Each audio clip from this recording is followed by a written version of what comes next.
Hey everyone, I'm Jenny. If you haven't watched Weak Hero Seasons 1 and 2 yet, this entire audio is basically one big spoiler, so consider yourself warned.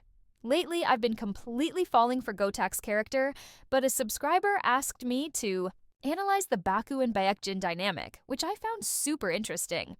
I got some comments about the AI voice being a bit robotic, so I'm trying a smoother one for this episode.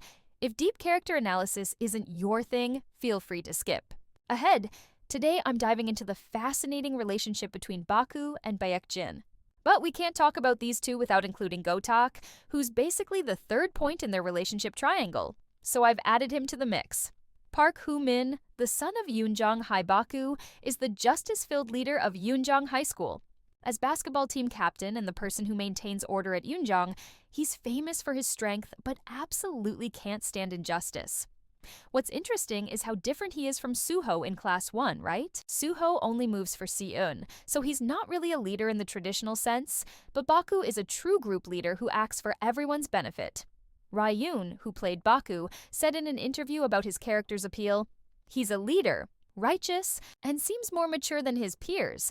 Those aspects felt really appealing." What's super cute is how attached Ryoun was to this role. He actually told his company, "I really want to do this project," after enjoying Season 1 as a viewer. He was already familiar with Baku from the webtoon and couldn't believe he got to play him. The casting story reveals a lot about Baku's character design. The directors specifically cast Ryoun because of his righteous eyes. How perfect is that for a character defined by his moral compass? Ryoun's commitment to becoming Baku was no joke. He gained over 10 kilon eating malatang to build the sturdy physique needed for the role. He explained, "Each character has their own unique action style, and Baku is a character with strong power. Each hit needs to be powerful." He thought his punches wouldn't look convincing with a skinny body, especially when breaking that helmet. And after filming Wrapped, he lost all that weight by not eating and running for his next project. Talk about professional dedication. What I love is how Ryoun helped shape Baku's iconic look. He came up with the idea for Baku's first appearance. "I wanted to make an impactful entrance, so I told them I wanted to wear shorts and flip-flops in the middle of winter." Creator Han Joon-hee confirmed this, remembering how Ryoun insisted Baku must wear flip-flops barefoot because Nike Air Force wouldn't suit Hoo-min. These small details really completed Baku's free-spirited image. When we look deeper at Baku's background, things get really interesting. Ryoun explained, "The Baku character grew up in a difficult home environment that could have easily gone wrong, but he didn't go astray because of his positive and cheerful personality. Think about it. His dad is constantly getting into trouble, forcing teenage Baku to handle adult responsibilities. His excessive cheerfulness isn't just a personality trait, it's actually a coping mechanism. As one fan brilliantly put it, the reason Baku is always excessively upbeat makes sense as you watch. Even that forcibly created tension is Baku. He's suppressing the gloom of his surroundings with that energy." Regarding a potential Season 3, Ryoun shared some thoughts that had fans buzzing. "For Baku, it feels unresolved and accumulating. I think he'll probably become friends with Suho too, and they'll all get along well. He'll struggle a bit, but overcome it cheerfully. Can you imagine Suho and Baku together? They'd probably become friends quickly given their similar personalities. Though, as Ryoun pointed out, Si-eun would get a bit drained between those two. That mental image alone makes me laugh." Now Baek-jin, brilliance and obsession.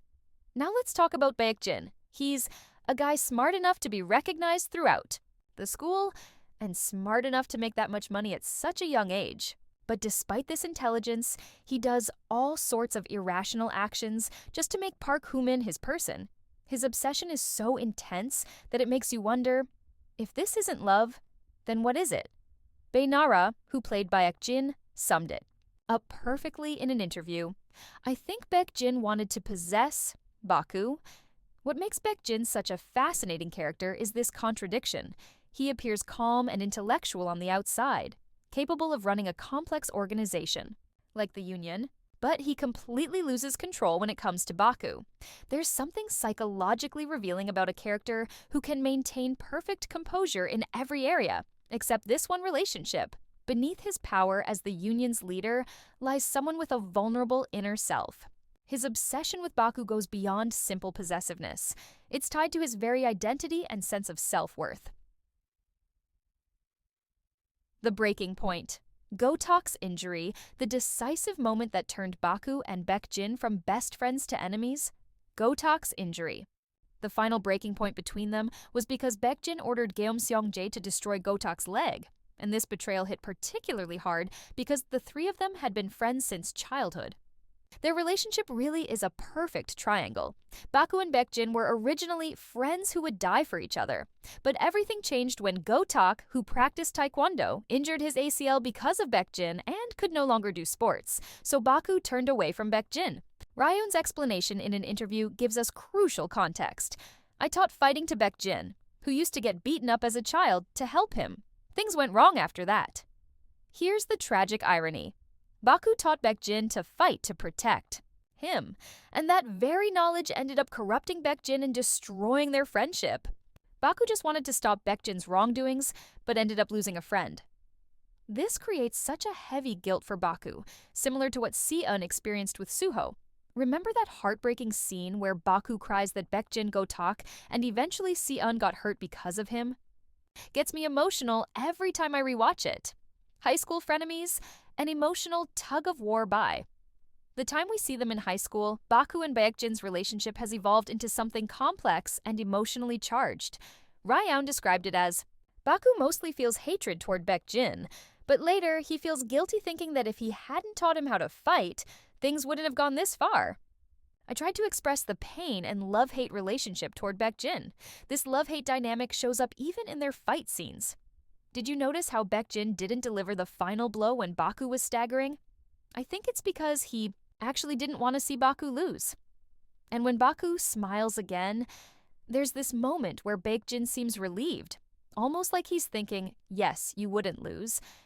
There's an interesting parallel between Baekjin and Beom-seok too.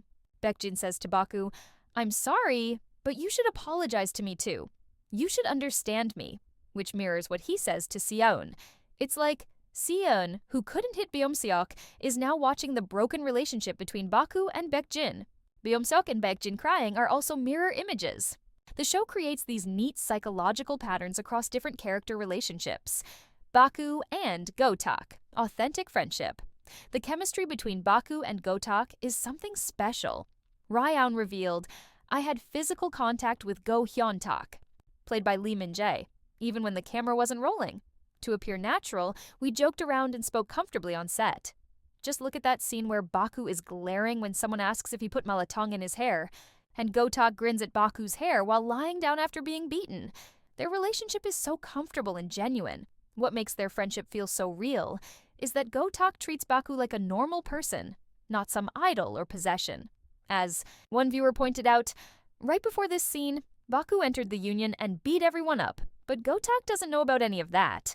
From Gotak's perspective, all of this that Baku does is just a kid whining and making trouble, so he concludes, come on, dude. They're just two friends who accept each other completely. I love that scene where Baku is choking the guy who beat up Gotak, and Gotak grabs him and screams, Park Hoo-min, stop it, while trembling. It shows both how far Baku will go to protect Gotak and how Gotak is the only one who can bring Baku back from the edge. Plus, those moments where they reveal each other's cluelessness and talk like normal teenagers are just so authentic and funny. Why Baekjin hates Gotak. The jealousy factor.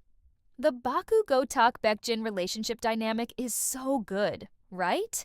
Both Gotak and Baekjin were close with Baku, but as Ryoun pointed out, the texture of that intimacy is slightly different. This difference is exactly why Baekjin is so jealous of Gotak. Gotak and Baku have this natural, comfortable relationship. They just get each other without trying.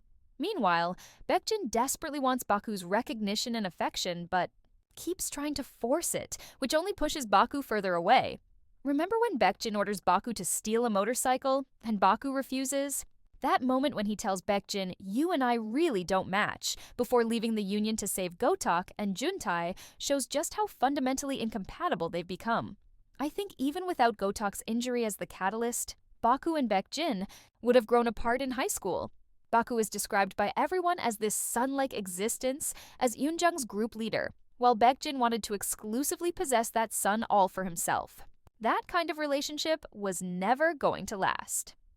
The psychology behind Baekjin's obsession. The reason Baekjin is obsessed with Baku is because Baku, who understood his complete self in the past, is the only person who could accept him even, though he's changed now. This insight really captures the core of Baekjin's psychology. Baekjin is caught between two versions of himself, the weak kid who used to get beaten up and the powerful union leader he's become. Baku is the only person who knows both versions, which makes him uniquely important to Baekjin's sense of identity. He wants Baku to remember who he used to be, while also acknowledging who he's become. It's this impossible desire that drives his obsession. The irony is that Baku taught Baekjin how to fight to help him, but that same knowledge transformed Baekjin into a completely different person who hurts others. This creates the unbridgeable gap between them. Baku can't accept what Baekjin has become, and Baekjin can't go back to who he was. The aftermath, guilt and moving forward. The post-credits scene with Baku crying like a child after Baekjin died is so emotionally heavy. It makes you wonder, will Baku be okay? Think about the layers of guilt Baku is carrying. The guilt of thinking, I taught Baekjin how to fight so he ended up like that.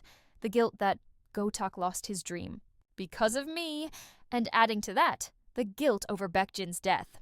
That's an enormous psychological burden for one character. Ryun described Baku's emotional state as unresolved and accumulating, but he also offered some hope. He'll probably become friends with Suho too, and they'll all get along well. He'll struggle a bit, but overcome it cheerfully. That's so in character for Baku, to keep pushing forward with his signature resilience despite everything.